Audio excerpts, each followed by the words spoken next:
Hi DIYers, Joe here from Alarm Grid, and today we're going to talk about how to enroll a Z-Wave lock to your Simon XT system. Now, before you begin any of this, you're going to have an Alarm.com module installed in your Simon XT, and it will need to be active on Alarm.com to get the Z-Wave features on your system. So we do have a Simon XT right here, and we do have an Alarm.com module installed inside of it. It's all set up and ready to go. The Alarm.com module itself actually has the Z-Wave radio installed right on it. So when you do install that module in your system, that's also going to be going in there. Now, as I said, we do have this active on Alarm.com, and we are ready to go. And we also have a quick set smart code 916 lock on this great looking display base, which we're going to enroll into the system. Now, so I was going to take that off in a minute, but as you can see, the back plate was loose on the lock, and we just took it off. We're going to use these buttons to enroll it into the system, which we'll get to in a second, but let's walk through programming to find where the Z-Wave stuff is in the system first. So on our panel, let me back out to the main screen for you too.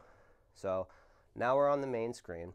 First, we have to go into programming. So the first thing we're going to hit is status, and you're going to see system OK.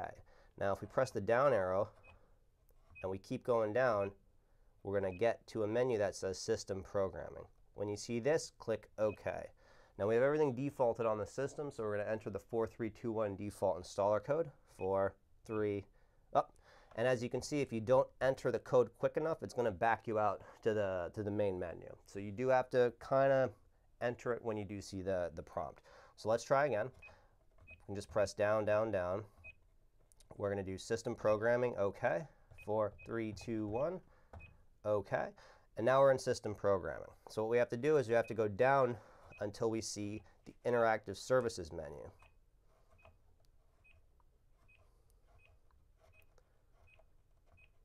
Right here. This is actually the Z-Wave, or the menu that we're going to get our Z-Wave options in. So I click OK, and it says our Alarm.com module status. We can check that if we want, but let's press down, and you're going to see Z-Wave setup. This is where we want to be.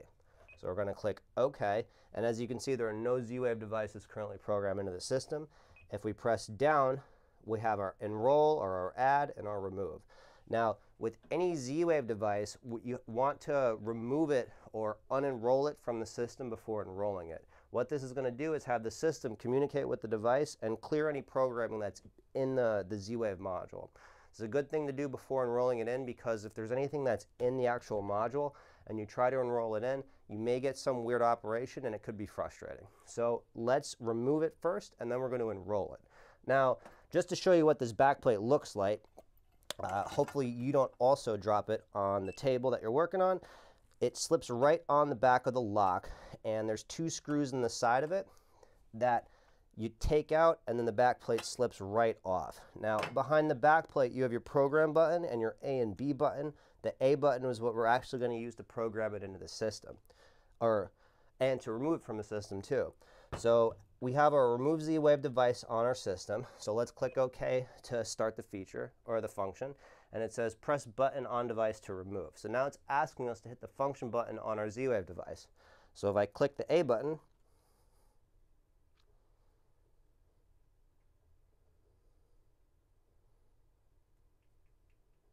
let me try clicking it again. There we go. I just didn't press it in hard enough. As you can see, the system did see the Z-Wave device, and it has cleared all the programming from it. So now we're ready to enroll it. So on our system, click Status, or OK. Press the up arrow, and then you'll see Add Z-Wave device. So I'm going to click OK to initiate the add mode. And then on our lock, we're going to press the A button.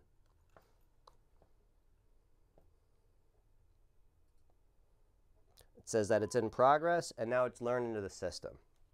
Learning into Z-Wave devices is as easy as that. So, as you can see, it says device 10 added. If I just click OK, that doesn't do anything. Let me click status to back out. We're on the previous menu. On the Simon XT system itself, status is going to back you out. So we're going to click that until we go all the way back to the main menu. So I backed us out to the previous menu just to show that you're not able to actually control the lock from the Simon XT system itself. You will be able to control it through your alarm.com app, or if you log into your alarm.com account on a computer. But you can also control it from the RF touchscreen keypad that Interlogix does make to work with the Simon. Now, I've already enrolled one before we started this, just to show you how this lock works. This is what the RF keypad looks like. It has almost the same user interface, or actually it's identical to the user interface that is to the Simon XTI and the Simon XTI5. The nice thing about the keypad though is you are able to operate the lock from the keypad itself. Now we do have the lock enrolled into the system. So on our keypad, we're going to click the gear, and then we're going to click the down arrow, and you're going to see door lock control. Let's click control, and you'll see that here's our lock control, and it says locked, which is true. Now let's try clicking the unlock button. It's going to ask you for our regular user code or master code. 1, 2, 3, 4 is the default.